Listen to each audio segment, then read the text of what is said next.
Hello, everybody. This is Albert Brenner, the Economic Observer, here today on Monday, June 13th. You're just the Economic Observer. You're not the tired economic. You're not the perplexed Economic Observer. Well, I'm often perplexed, Brian, and often tired. But well, today we'll just go with.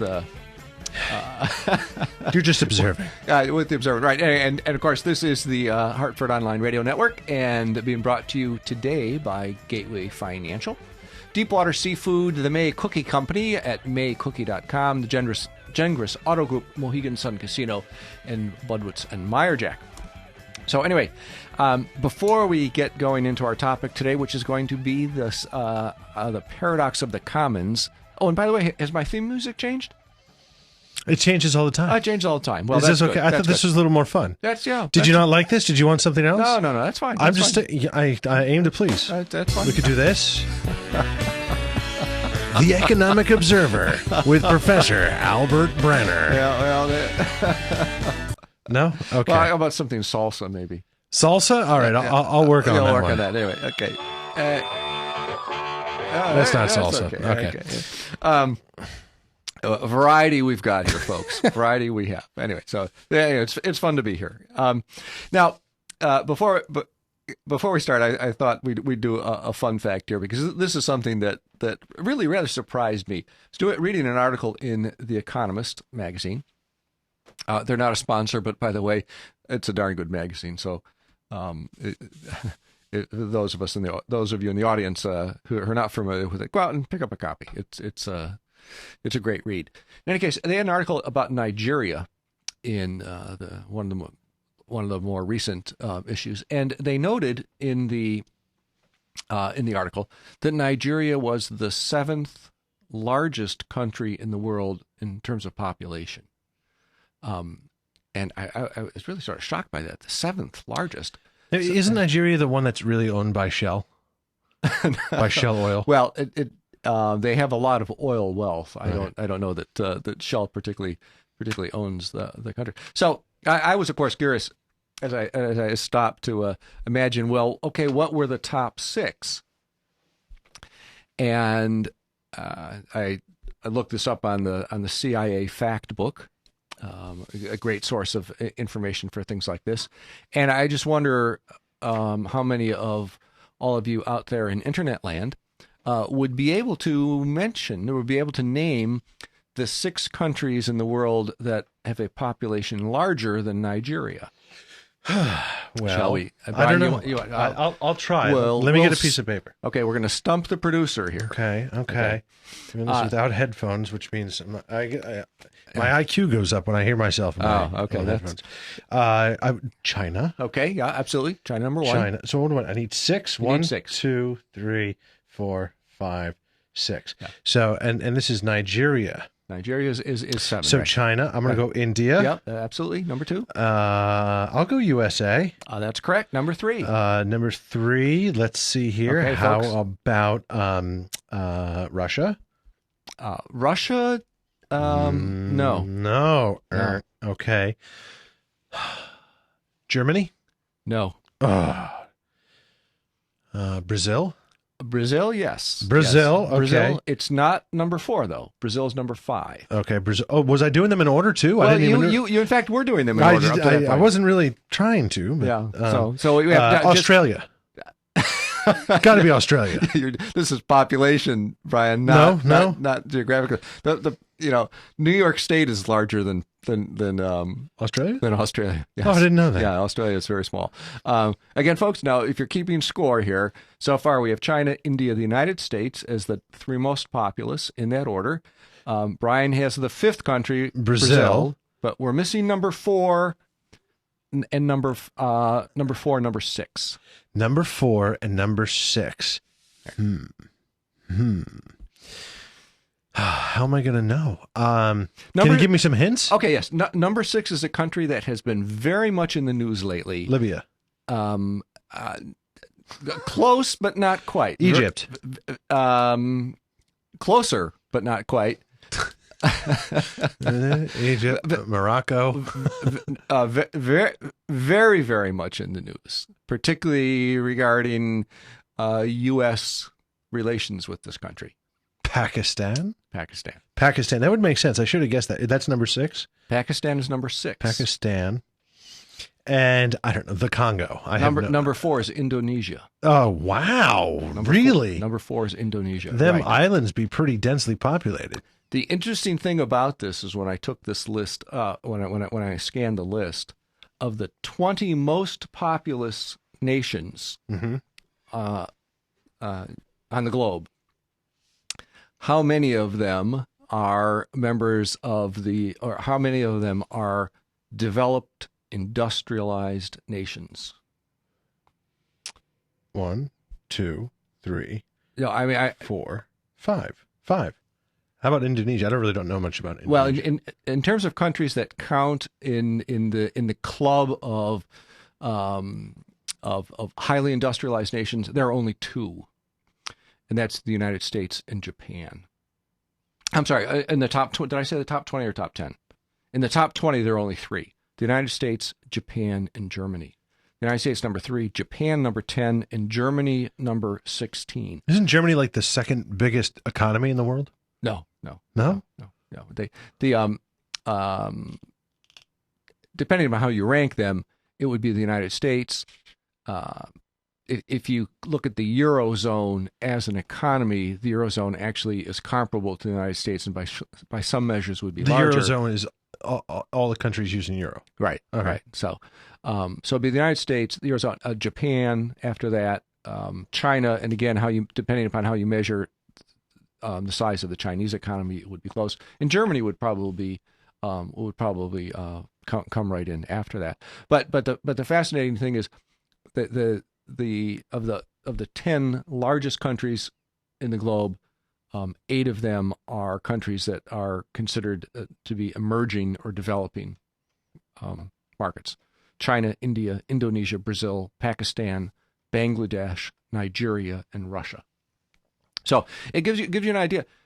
When you look at the large European countries, they're way down the list. So the world is changing, and to get to our topic. So I didn't know that. Yeah, well, it's a fun fact to know and tell. You can stump your friends, folks, at your cocktail parties. Indonesia, that's the one you got to remember. Indonesia, yeah. Right. Yes. And again, the interesting thing about it is, of course, in that ranking, the largest Muslim nation in the world, not an Arab nation. So we're going to talk about the paradox of the commons. I sort of subtitled this, or who's going to protect us from lousy roofers? We may or may not get to that subtitle. But okay, what's the paradox of God? Now, what is it, and why are we talking about it? Why we're talking about it is because, in my opinion, as I see this, I think this is very much at the root of the problems that we're facing today in terms of our economy, balancing the interests of balancing interests against each other, and in some case the interest of today versus the interest of tomorrow. It's also, I think, at the root of the different perspectives on the role of regulation in the economy, and you'll see. I hope you'll see why I think that as I go on. So, what's the paradox of the commons? We can think about it particularly here in the land of steady habits in Connecticut. And just by the way, folks, this is a takeoff on a blog entry I did on Memorial Day. So for those of you who want to read it, you can find that at my website at aametrics.com. In any case, the paradox of the commons is in terms of looking at it from a perspective of Connecticut. A lot of Connecticut towns have town greens. There's of course a large green in the city of New Haven. One of the 9 squares was laid out particularly as a green. Greens in the town of Branford, West Hartford has a small green. The town of Lebanon still has a very large green, and these greens were public pasture lands initially. One of their uses. Yeah, it's a great town green in Windsor. Oh, okay, yeah, Windsor, yeah, great town. I like Windsor. So But this was land set aside for use as public pasture land. Now, the paradox of the commons is, how is it that people should use this common pasture land? Condos. Condos. No. Okay, Brian, we're thinking back now a couple hundred years here. Okay, you've got 3 cows. I have, 2 cows. Oh, okay. You're thinking strip mall. Super Stop and Shop with the butcher right inside. Well, yeah. Cut the meat the way you like. But how, if Brian has twice as many grazing animals as I have, should Brian be allowed to graze his animals there to the extent of depleting the quality of the grass on the greens, so that, for example, so that my cows can't? The interesting thing about the paradox of the commons is that in the case of any individual, it makes the most sense for any and every individual to get the maximum use out of that common resource, right? Well, yeah, but how do you determine? From in that case, we could say that, well, I have clearly a bigger operation of cows. Yeah. And so it's easier to support my one cow industry than to duplicate certain efforts by supporting both of us. Well, that's an interesting and a somewhat different perspective, but the point is, without getting quite that subtle and sophisticated, me. The point is, that if we all decide, okay, I see Brian is out there, he's got 3 cows, so I go buy 2 more because, God darn it, I'm gonna get as much use out of this green as my neighbor Brian is, and someone else goes along that, and pretty soon what's happened, we have more cows than we can fit on the green, and all of a sudden now the green's not good for anything. So by each of us maximizing our use of this common resource, we end up depleting it and making it useless.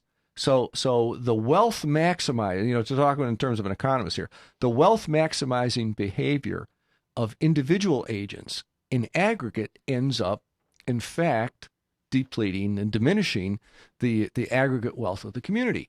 Now, that seems a somewhat remote example because, we don't really have town greens, and I don't know if, well, I don't have cows. We don't use that. No, I sold my last one yesterday. But Gracie, you sold Gracie. Right. I did. Yes, I did say so.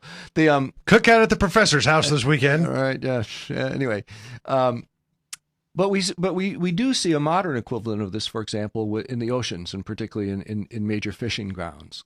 And in order to preserve those fishing grounds, we've had to resort to to treaties, multinational treaties, among those countries that fish those grounds in order to prevent them from being depleted and being of no value to anyone. Then, so the paradox of the commons is a case where the utility or wealth maximizing behavior of individuals does not necessarily lead to the maximum wealth for the community.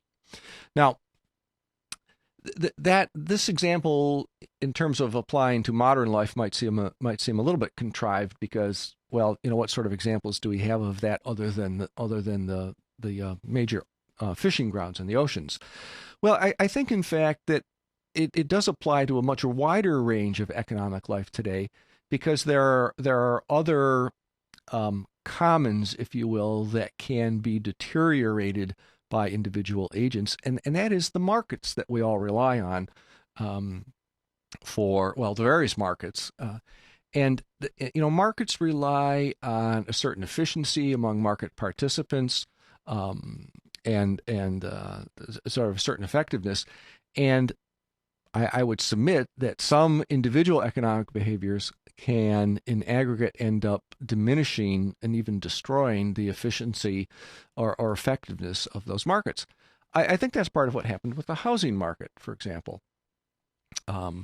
So in fact, I want to go back a step earlier. It happened in the commercial real estate market here in the late 80s and early 90s.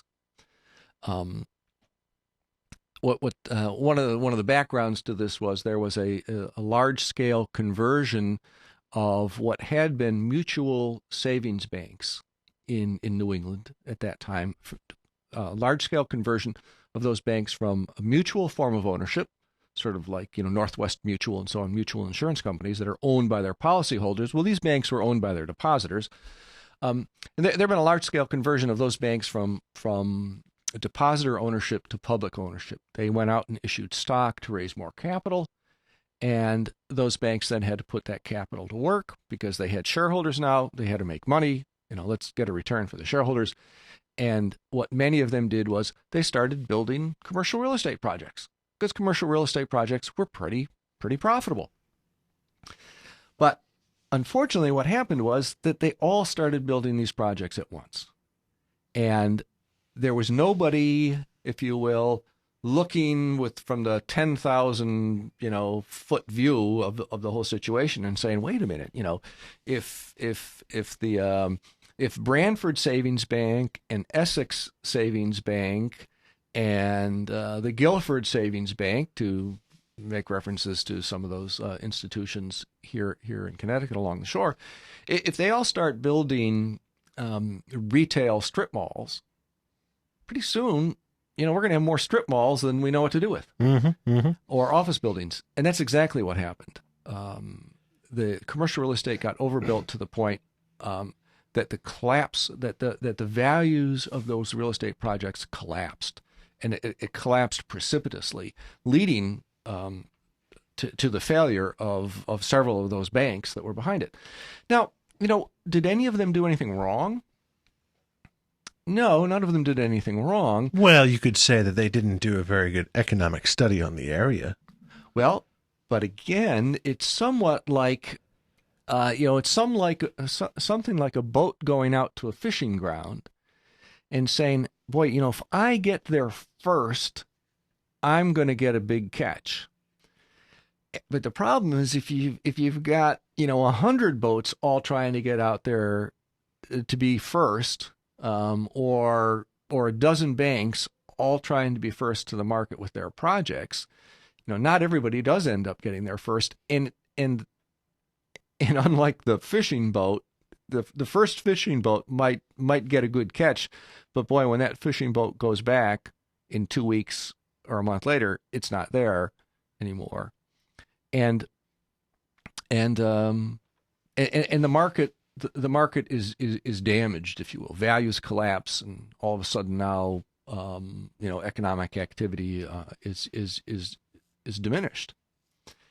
And we can ask ourselves, well, in that particular problem, how do we solve that? Who do we look to? In the case of the fishing boats, nations get together, the communities involved get together and decide, well, they're going to in some way control it. We're going to try to get an agreement among the participants to limit our use of it. So I agree that I'll only have my cows go out and graze on the green on Monday, Wednesday, and Friday, and I won't send more than 2. And Brian, you'll do the same. You'll have the other 3 days or 4 days of the week, and we'll alternate our use, and therefore we'll preserve the common use. But when we start looking at markets like real estate markets, whether it's the commercial real estate market in the late 80s and early 90s, or the housing market in the late aughts of this the start of this century, who's sort of the keeper of the common good here? Who's going to take a look from the large perspective and say, hey, wait a minute, your individual analysis of your particular project, it does stand up, but the problem is, we got a bank over here and a bank over here and a bank over here and a bank over here, and they're all doing the same projects. You may or may not be aware of that, but when you bring all these to market, it's all going to collapse. So who does that? I imagine the government. Yeah, and this is where government comes in. Now, I don't know, in fact, that government has ever played a particularly effective role of regulating the common interest in markets. It didn't do an effective role regionally and it was a regional problem here with the commercial real estate problems in the late 80s and early 90s. And of course, it did a dreadful job. It didn't do a job in the national housing bubble, in from 2005 through 2007, although a number of commentators, have looked to it and have said it should have. Someone should have seen that this aggregate activity, everybody had their hand in it. Everybody was making money. There were manicurists that were working as mortgage brokers and making $2 million a year. Someone from the 10,000 or 50,000 foot level should have looked at this and said, this doesn't make any sense. We can't go on like this, and we've got to get the market participants to step in and say, hey, wait a minute, we've all got to step back here, restrain our activity, make a little bit less money, because if we don't do that, the market's going to collapse. Well, and I look at this and say, on the positive side, one of the important things for individuals to have is a place to live, and we have ample ones of those. And people have already, and banks included, have already taken a bath on those. Yeah. And a lot of folks have pretty much gotten their house essentially for free, and they're really working for the tax dollars. But that still does not solve the problem of income and getting taxation. The federal government needs tax dollars right now so we can pay off some of this debt. Mm-hmm. But the problem is we have to trust them that that's what they're going to do. They're not just going to increase spending, which, if you ask me, I think they're just going to increase spending. So I don't think we're ever going to get out of that. On the other side, those of us paying our mortgages, well, now we're the biggest suckers in the world. Yeah. If we stopped paying our mortgage, oh, my credit's bad? Okay, that's too bad. You're still not getting my money. Well, of course, and a number of people have done that. They've made the economic decision. They said, my house is 30% underwater. Here are the keys. Yeah. Have at it. Do you want me to stay here for a while and, flush the toilets and keep the water running and such? I'll do that. Yeah. But I'm not paying you any more money. But what happens then? Yeah. The interesting thing about the paradox of the commons here, though, is that it shows the necessity for having a community, for having someone look out for the community welfare. And to remind... And people that would be very politically motivated would probably say, well, that's socialism. Well, no, maybe they'd say that, but I'm not promoting socialism. I'm just pointing out that... Okay, I'll say it. That's socialist. Well, you're a socialist. So. No, it's not, because I don't want to socialize the markets. I want someone to pay attention to what's going on and to step in and say, hey, we all can't have our cows out here all the time, because we're gonna mess things up for everybody in the process. But the capitalist fanatics, if I can use them that, would say that the marketplace solves all problems. But see, that's the problem. This is the power of the story of the paradox of the commons, because this is a case where wealth maximizing behavior by individual agents ends up diminishing the wealth of the community. And it's not a matter of government regulation or of excessive greed. It's a matter of human nature. And how we deal with that is a particularly compelling question. And I'm not certain, Brian, I'll give you this. I'm not certain that government is in fact the best antidote to this penchant of human behavior to lose sight of the common good in the pursuit of its individual interests. We need sort of SROs, self-regulatory organizations. Well, yeah, and I was curious about this because on the train coming from my office and then driving here tonight, but this was while I was on the train. I was thinking about this because governments can lose sight. What we need to solve, what we need as the antidote to this, is what's called social capital. It's socialism. No. It's social. You even said it. No, social capital. It's not monetary capital. It's social capital. I need a scrap piece of paper. I'm going to just play Rush Limbaugh for the rest of the night. Yeah. Okay. Yeah. Good. Yeah.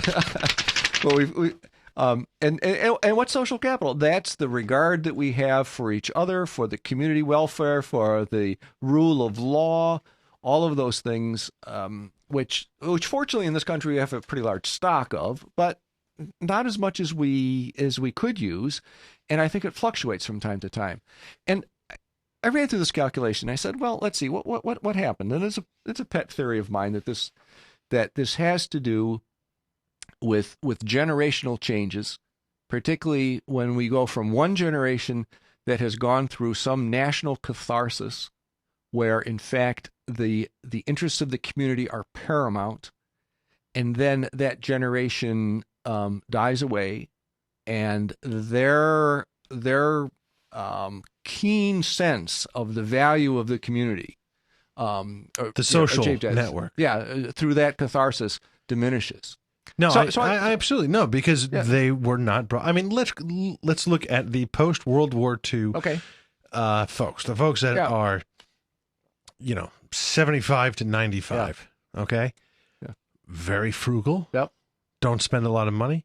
I play cards with a few guys that are a little older, and they are a hoot. But we keep score, and we have these big graphs. It's like a big chart of where the scores are. And these guys, me, I'll write one number in one box. These guys will have like 5 numbers in one box, and they could play all day with one scrap of paper. Me, I'm like through 4 different pads because I have no regard for this. Yeah. But that's a great little anecdote of how they're concerned about being wasteful, and I think it comes with a lot of baggage right now. You have the green people here, recycle, reduce, reuse, reduce. We don't do that. Make it last. Use it up. Well, what if I just recycle a lot?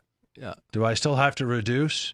Yeah. We start to bargain with it. You have to do all 3 things. Yeah. And no, and we don't do that. Well, here's a calculation. So I was curious about this. Here's a calculation. Okay. Wait, let me get my pad. So now, so how long? What was the time span between the end of World War II and the Great Recession?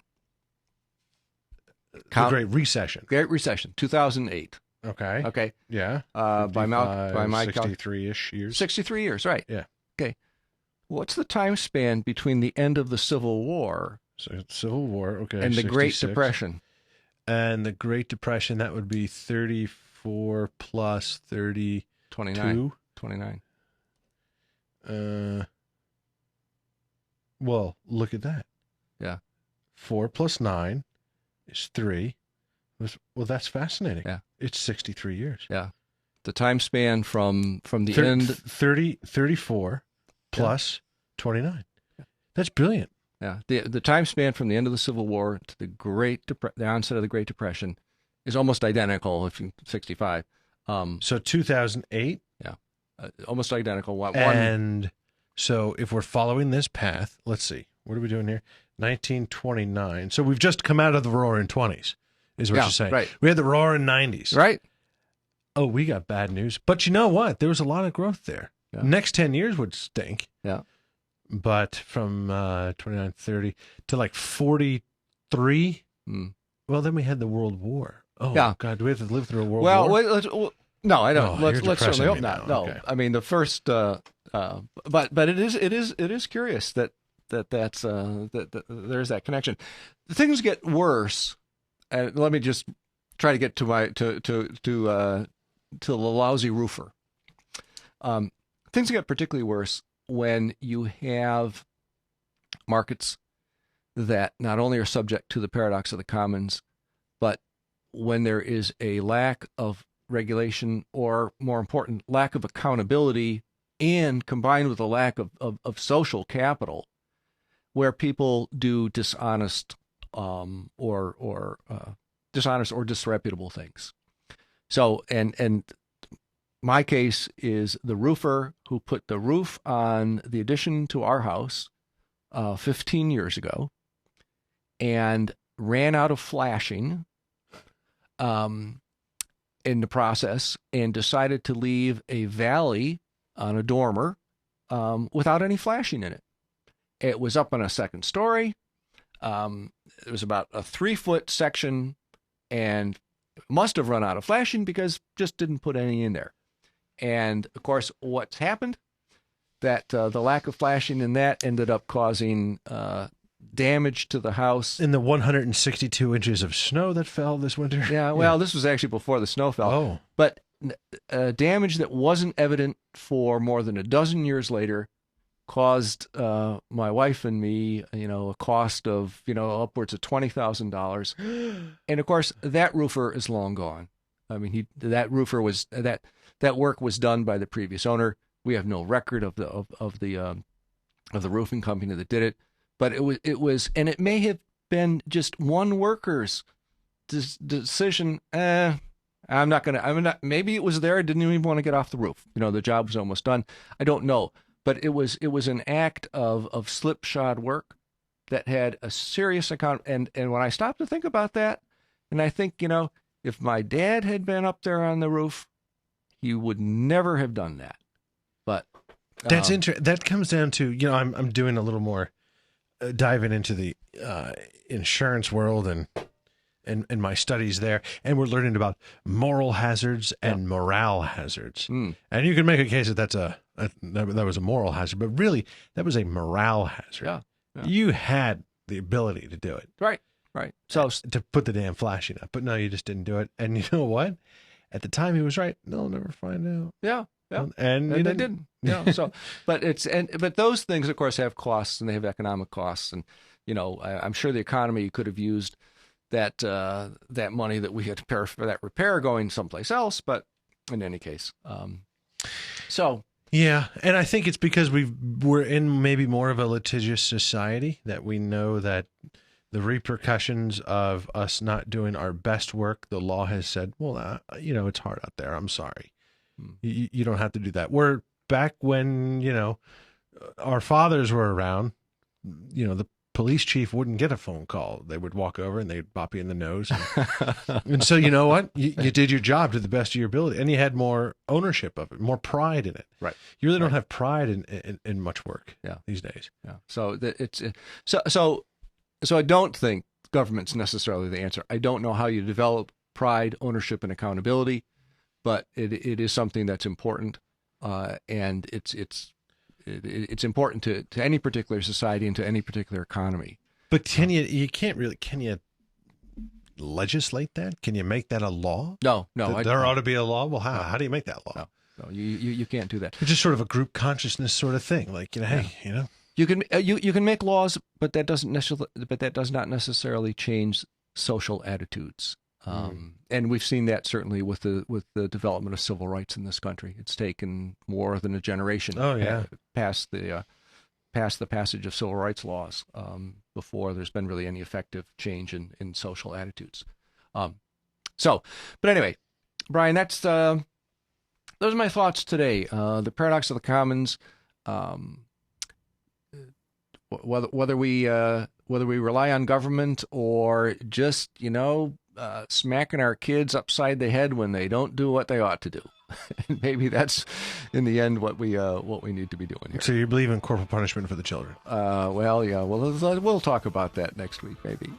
All right. Oh, we got to do the commercial. Yeah, and I'm still, folks. I'm still hoping to do that show on education. But I want to bring Jay Murray along with me when we do that. So maybe Jay Murray, the intern. Jay Murray, the intern, right? Do you want to read the live read, or do you want me to do it? I'm happy to do it. Why don't you? Okay. You're the star. Yeah. Okay. Right. And they pay the big bucks. Okay. Deepwater Seafood, one of our sponsors here today. Deepwater Seafood, Farmington Valley's freshest seafood store, will work with you and your schedule. Call ahead at 860-676-9657, or you can order by fax 860-677-2281. They'll set aside your order for pickup after work. Tuesday to Friday, 10 a.m. to 6:30 p.m. Saturday, 10 a.m. to 5 p.m. And of course, they have a wide range of things there: organic salmon, sushi-grade tuna, Arctic char, Carolina swordfish, Chilean sea bass, red snapper, deep-sea scallops, oysters, little necks, stuffed and wrapped. Fully prepped and almost prepped dinner, soups, bisques, chowders, and they're all fresh. Once again, that's Deepwater Seafood in Farmington, 860-676-9657. It's good stuff. It's good stuff. Buy it. Wicked good. All right, there it is, Economic Observer. Thank you. Every 63 years, look out. That's what we're saying. Yeah. Every 63 years. Sponsored tonight by Gateway Financial Group, Deepwater Seafood, the Maine Cookie Company. Check them out at mainecookie.com. The Jengers Auto Group, Mohegan Sun Casino, and Budwitz and Meyer Jack. You're listening to On the Horn, the Hartford Online Radio Group. We'll see you next week. See you next week. All right, we'll see you next week.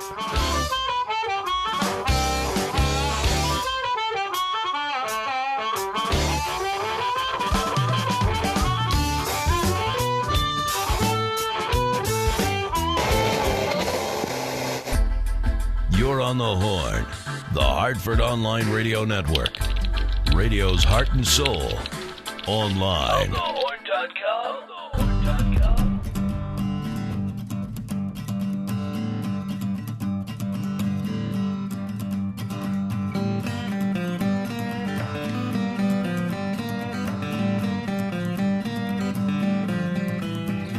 Well, I saw them hanging on the borrowed walls of Beale Street.